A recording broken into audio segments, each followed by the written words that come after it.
नमस्कार सम्पूर्ण विद्यार्थी साथीहरुमा म ललन शर्मा र आज यो भिडियोमा मैले गण्डकी प्रदेशले सहायक 5औं वर्ष स्तर जुन स्टाफ नर्स छ त्यसको स्थानीय र प्रदेश स्तरमा सोधिने जुन खुला प्रतियोगिता लिखित प्रतियोगितामा जुन सोध्ने प्रश्नहरू छ त्यसको पाठ्यक्रमको बारेमा मैले भिडियो लिएर उपस्थित भएको छु र आशा छ तपाईहरुले यो भिडियो मन पराउनुहुन्छ र यस्तै स्वास्थ्य लोक सेवासँग सम्बन्धित जानकारीहरुको लागि कुनै पनि जानकारीहरुको लागि तपाईहरुले यो ललन शर्मा भन्ने युट्युब च्यानललाई सब्स्क्राइब गर्न सक्नुहुन्छ र भिडियोलाई पनि लाइक गरिदिनुहुन्छ भन्ने आशा राखेको छु। म अब भिडियो सुरु गर्न चाहे। यसमा जुन स्टाफ नर्सको सिलेबस छ त्यसमा जुन परीक्षा हुन्छ त्यो दुई चरणमा परीक्षा लिनेछ। एउटा प्रथम चरण लिखित परीक्षा र द्वितीय चरण भनेको अन्तर्वार्ता हुनेछ। जुन प्रथम चरण छ लिखित परीक्षा, त्यो लिखित परीक्षा चाहिँ जम्मा 100 नम्बरको हुनेछ लिखित परीक्षा, यहाँ तपाईहरुले हेर्न सक्नुहुन्छ। त्यस्तै अन्तर्वार्ता परीक्षा जुन द्वितीय चरणमा हुनेछ त्यो चाहिँ 20 नम्बरको हुनेछ, 20 नम्बर्सको। अब लिखित परीक्षा जुन प्रथम चरणमा हुनेछ त्यसको विषय सेवा सम्बन्धी। अब सेवा सम्बन्धीमा के कुरा पढ्नुपर्छ त्यो हामीले भित्र बुझ्छौँ। त्यस्तै त्यसको जम्मा पूर्णाङ्क भनेको 100 हुनेछ र पास मार्क भनेको 40 हुनेछ र त्यसमा सोधिने क्वेशन्सहरू चाहिँ मल्टिपल चोइस क्वेशन हुनेछ, अर्थात् एमसीक्यूहरू हुनेछ र त्यसमा सोध्छ भनेको 50 वटा क्वेशन सोध्छ। जम्मा एउटा क्वेशन 2 नम्बरको हुन्छ, अर्थात् टोटल 100 नम्बरको सोधिनेछ, जसको समय चाहिँ 45 मिनट हुनेछ भनेर हामी सम्झिन सक्छौँ हैन।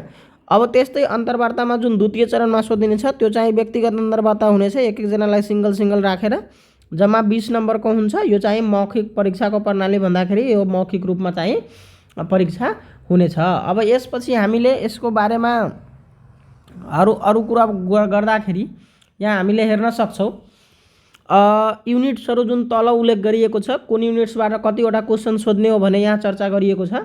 हामीहरूले हेर्न सक्छौँ युनिट 1 बाट चाहिँ 5 वटा क्वेशन सोधिनेछ, त्यस्तै युनिट 2 बाट पनि 5 वटा हो र त्यस्तै युनिट 3 बाट 10 वटा र युनिट 4 बाट चाहिँ 7 वटा क्वेशन सोध्छ र त्यस्तै युनिट 5 बाट पनि 5 वटा, युनिट 6 बाट पनि 5 वटा, युनिट 7 बाट पनि 5 वटा र युनिट 8 बाट 3 वटा गरी युनिट 9 बाट चाहिँ 10 वटा गरी जम्मा चाहिँ क्वेशन टोटल 50 वटा क्वेशन चाहिँ सोधिनेछ। 50 वटा क्वेशनहरू सोध्छ र त्यो क्वेशन्सहरू मध्ये 50 वटा क्वेशन्समा जम्मा 2 नम्बरको गरेर जम्मा टोटल 100 नम्बर चाहिँ हुनेछ। अब कुन युनिटबाट चाहिँ कति सोध्छ भनेर तपाईहरुले यहाँ बुझिसक्नु भयो। अब कुन युनिटमा के कुरा पर्छ भनेर कुरा हामीले आज गर्नेछौँ। र एउटा अर्को महत्त्वपूर्ण कुरा यहाँ के रहेको छ भन्दाखेरि हामीले जुन इक्जाम दिन्छौँ त्यसमा यदि हामीले कुनै कुरा गल्ती गरेको छौँ भने त्यो गल्ती गरेको हामीले जतिवटा गल्ती गरेको छौँ त्यसको 20% चाहिँ हाम्रो नम्बर कटा पनि हुनेछ। अर्थात् मानुस हामीले यदि सपोज हामीले के भन्छ 50 वटा बनाएर आएको छौँ हैन, अनि त्यसमा 40 वटा ठिक छ भनेपछि 40 वटा ठिक हुनु भनेको हामीले जम्मा नम्बर पाउनु भनेको 80 नम्बर पाउनु हो, 40 गुणा 80 र हाम्रो 10 वटा गलत भएको छ। 10 वटाको जम्मा नम्बर भयो 20 नम्बर हैन। त 20 नम्बरको हामीले चाहिँ 20% निकाल्दाखेरि हाम्रो जम्मा आउने भनेको यसको चाहिँ यसको लागि क्याल्कुलेसन गर्दाखेरि हाम्रो आउने भनेको 4 नम्बर हो। अर्थात् हामीले 10 वटा गल्ती गर्यो भने हाम्रो 4 नम्बर कटा हुन जान्छ र हाम्रो टोटल नम्बर आएको थियो 80 र हामीले गल्ती गरेको कारणले गर्दा 4 नम्बर घटेर टोटल नम्बर हाम्रो कति हुन्छ त 76 हुन जान्छ। यसरी हामी बुझ्न सक्छौँ। अर्थात् सजिलोमा बुझ्दाखेरि हामीले एउटा क्वेशन यदि गल्ती गरेको छौँ भने 1 क्वेशन गल्ती गर्नुभयो भने 0.4 नम्बर कटा हुन्छ भनेर हामी सम्झिन सक्छौँ। यसरी हामीले यसलाई बुझ्न सकिन्छ। त्यस्तै छ अगाडि हामीले कुरा गर्न सक्छौँ यहाँ प्रदेश लोकसेवा। अब सब्जेक्टहरूको कुरा गर्नुपर्ने हुन्छ। सब्जेक्टहरूको कुरा गर्दाखेरि यहाँ तपाईहरुले हेर्न सक्नुहुन्छ युनिट्स 1 मा रहेको छ फन्डामेन्टल अफ नर्सिङ। अब फन्डामेन्टल अफ नर्सिङको कुरा गर्दाखेरि यहाँ हामीले हेर्न सक्छौँ फन्डामेन्टल अफ नर्सिङ अन्तर्गतमा चाहिँ विभिन्न विषयका कुराहरू गरिएको छ, जस अन्तर्गतमा चाहिँ हामीले यहाँ हेर्न सक्छौँ एउटा छ यो फन्डामेन्टल अफ नर्सिङ अन्तर्गतमा क्वेशन रहेको छ। फन्डामेन्टल अफ नर्सिङ अन्तर्गतमा चाहिँ विभिन्न सब्जेक्टहरूलाई समेटिएको छ, जस अन्तर्गत एउटा छ बेसिक निड अफ क्लाइन्ट्स, त्यस्तै छ क्लाइन्ट नर्सिङ प्रोसेसको बारेमा, त्यस्तै common nursing procedure and used in the hospital भनेर भनेको छ, त्यस्तै स्ट्रेस एन्ड कोपिङ मेकानिजम्स भनेर भनेको छ र त्यस्तै फर्स्ट एड ट्रिटमेन्ट पनि यसै अन्तर्गत पर्छ र त्यस्तै एडमिनिस्ट्रेसन अफ ड्रग भनेर पनि दिएको छ।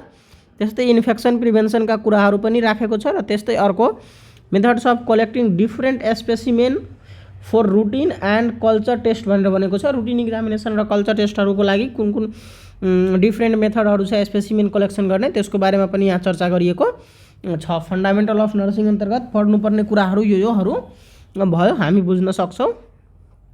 त्यसपछि एप्लाइड साइन्स अन्तर्गत हामीले पढ्नुपर्ने कुराहरू भनेको anatomy and physiology of human buddy system and organs. हाम्रो शरीरमा रहेका जति पनि एनाटोमीको सिस्टमहरू छ र अर्गेनहरू छ, त्यसको एनाटोमी र फिजियोलोजी हामीले पढ्नुपर्ने हुन्छ। एनाटोमी र अर्को फिजियोलोजी दुइटै हामीले जान्नुपर्ने देखिन्छ भनेर यहाँ क्वेसन सिलेबसमा राखिएको छ। त्यसपछि हामीले पढ्नुपर्ने भनेको बडी मेकानिजम्सको बारेमा हामीले जान्नुपर्छ। त्यसपछि केही फ्रिक्सनको बारेमा पनि, त्यस्तै ग्राभिटीको बारेमा, न्युटन्स लको बारेमा थाहा हुनुपर्छ, त्यस्तै फोर्सको बारेमा, ट्रान्सफर अफ हिटको बारेमा, जुन कन्भेक्सन, कन्डक्सन, रेडिएसन र इभापोरेसन छ त्यो, त्यस्तै फ्लुइड एन्ड इलेक्ट्रोलाइटको बारेमा जान्नुपर्छ। त्यसपछि ओस्मोसिसको बारेमा पढ्नुपर्छ, डिफ्युजनको बारेमा पढ्नुपर्छ, active base acid and base ब्यालेन्सको बारेमा बुझ्नुपर्छ। त्यसै गरी हामीले रिहाइड्रेसन थेरापीको बारेमा पनि जान्नुपर्छ। त्यस्तै कमन इन्भेस्टिगेसन एन्ड इट्स सिग्निफिकेन्सको बारेमा, त्यसपछि बेसिक माइक्रोबायोलोजीको बारेमा, अर्को छ इन्फेक्टियस डिजिज, त्यस्तै common drugs with action and side effect, common usable ड्रगहरू र त्यसको एक्सनहरूको बारेमा, साइड इफेक्ट्सहरूको बारेमा हामीले जान्नुपर्ने देखिन्छ, हामीले यहाँ बुझ्न सक्नेछौँ। त्यसपछि हामीले जान्नुपर्ने भनेको मेडिकल एन्ड सर्जिकल नर्सिङ हो।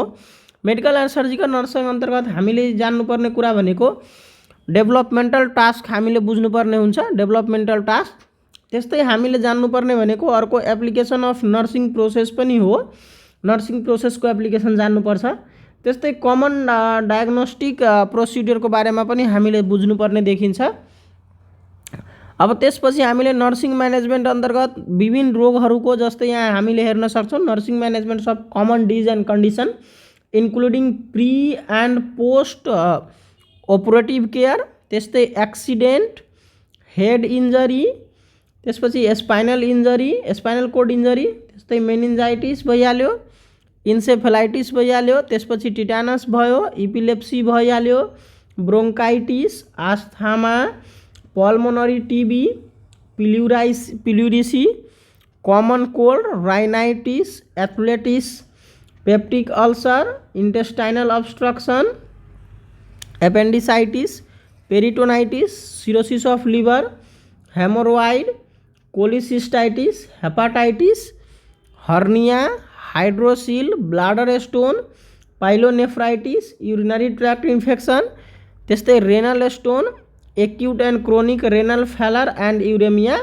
यति रोगहरूको नर्सिङ म्यानेजमेन्टको बारेमा हामीले पढ्नुपर्ने देखिन्छ। त्यसै गरी कन्जस्टिभ हार्ट फेलर CHF, त्यस्तै angina, cardiac arrest, anaemia, leukaemia, myocardial infarction, gangrene, diabetes mellitus, diabetes insipidus, hypertension, fracture, dislocation, osteomyelitis को बारे पनि हामीले जान्नुपर्ने हुन्छ। त्यस्तै care of the patient with common sensory disorder and nursing management, केही sensory डिसअर्डरहरूको बारेमा हामीले जान्नुपर्ने हुन्छ, केयर गर्ने कसरी भनेर, र अर्को हामीले त्यसको नर्सिङ म्यानेजमेन्ट पनि बुझ्नुपर्ने देखिन्छ भनेर हामी सम्झिन सक्छौँ।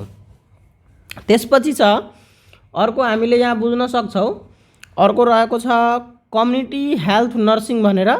अब कम्युनिटी हेल्थ नर्सिङ अन्तर्गतमा चाहिँ हामीले यहाँ बुझ्न सक्छौँ, यस अन्तर्गतमा चाहिँ हामीले पढ्नुपर्ने भनेको concept of primary health care, primary health केयरको कन्सेप्ट PSC जुन छ, इपिडेमियोलोजिकल कन्सेप्ट एन्ड एप्रोचेसहरू, इपिडेमियोलोजिकल कन्सेप्टहरू र एप्रोचेसहरू, त्यस्तै nutrition related deficiency disease and म्यानेजमेन्ट्सको बारेमा जान्नुपर्छ, इम्युनाइजेसन प्रिभेन्टेबल डिजिज, त्यस्तै नेसनल इम्युनाइजेसन प्रोग्रामको बारेमा पढ्नुपर्छ, त्यसपछि कम्युनिकेबल डिजिज एन्ड इट्स म्यानेजमेन्टको बारेमा पढ्नुपर्छ, त्यस्तै कमन हेल्थ इन्डिकेटर्सको बारेमा पढ्नुपर्छ, त्यसपछि फ्यामिली प्लानिङको कन्सेप्ट, फ्यामिली प्लानिङको डिभाइसेसहरू, काउन्सेलिङहरूको बारेमा बुझ्नुपर्छ, त्यसपछि हामीले हेल्थ इन्सुरेन्स, कम्युनिकेसन प्रोसेस, र हेल्थ प्रमोसन एन्ड हेल्थ एजुकेसनको बारेमा पनि हामीले पढ्नुपर्ने देखिन्छ कम्युनिटी हेल्थ नर्सिङ अन्तर्गतका कुराहरूमा। त्यसपछि अब हामीले स्टाफ नर्सहरूको एकदमै इम्पोर्टेन्ट मिडवाइफरीको बारेमा हामीले पढ्नुपर्ने हुन्छ 5 युनिट्समा। मिडवाइफरीको कुरा गर्दाखेरि यहाँ हामीले हेर्न सक्छौँ मिडवाइफरी अन्तर्गतमा चाहिँ anatomy and physiology of female and female reproductive system, त्यस्तै अर्को रहेको छ स्किल बर्थ एटेन्डेन्स, त्यसपछि safe motherhood programme and postpartum family planning counselling भनेर हामीले जान्नुपर्ने हुन्छ। सेफ मदरहुड प्रोग्रामको पनि कुरा गरिएको यहाँ छ। त्यसपछि चाहिँ antenatal care, intranatal and postnatal care of mother भनेर हामी पढ्नुपर्छ। त्यस्तै managements of high risk mother भनेर, त्यस्तै managements of minor and major disorder of pregnancy, major र माइनर डिसअर्डर प्रेग्नेन्सीको कसरी म्यानेजमेन्ट गरिन्छ त्यसको बारेमा। त्यस्तै छ अर्को managements of natal and post natal complication, त्यस्तै डिजिज एसोसिएटेड विथ प्रेग्नेन्सीको बारेमा पनि पढ्नुपर्छ। त्यस्तै care of new born baby with observation and एसेसमेन्टको बारेमा जान्नुपर्छ। त्यस्तै ब्रेस्ट केयर एन्ड इट्स म्यानेजमेन्टको बारेमा पढ्नुपर्छ। त्यस्तै प्री एन्ड पोस्ट एबर्सन केयरको बारेमा पनि हामीले पढ्नुपर्ने देखिन्छ। त्यसपछि नर्सिङ केयर अफ गाइनोकोलोजिकल प्रब्लमको बारेमा जान्नुपर्ने हुन्छ। केही गाइनोकोलोजिकल प्रब्लमहरू दिएको छ जस अन्तर्गत हामीले पढ्नुपर्ने भनेको डिसअर्डर अफ युट्राइन ब्लिडिङको डिसअर्डरको बारेमा, त्यस्तै सिस्टोसिल एन्ड रेक्टोसिलको बारेमा, त्यस्तै युट्राइन प्रोल्याप्सको बारेमा, भेसिको भजाइनल फेस्टुलाको बारेमा, त्यस्तै एसटिडी एचआइभी एड्सको बारेमा, इन्फर्टिलिटीको बारेमा र कार्सिनोमा अफ सर्भिक्सको बारेमा हामीले यो चाहिँ गाइनोकोलोजिकल प्रब्लम अन्तर्गत पर्ने भयो भनेर हामी सम्झिन सक्छौँ। अब त्यसपछि हामीले यहाँ हेर्न सक्छौँ अर्को छ पेडियाट्रिक नर्सिङ। पेडियाट्रिक नर्सिङमा चाहिँ हामीले जान्नुपर्ने भनेको यहाँ हेर्न सक्छौँ हामीले सजिलोसँग पेडियाट्रिक नर्सिङ अन्तर्गत पर्ने भनेको मेजर पेडियाट्रिक नर्सिङ अन्तर्गत चाहिँ major developmental characteristics and growth milestone of under 5 year children. Under 5 year चिल्ड्रेनको डेभलपमेन्ट क्यारेक्टरिस्टिक्स र ग्रोथ माइलस्टोन जुन छ त्यसको बारेमा।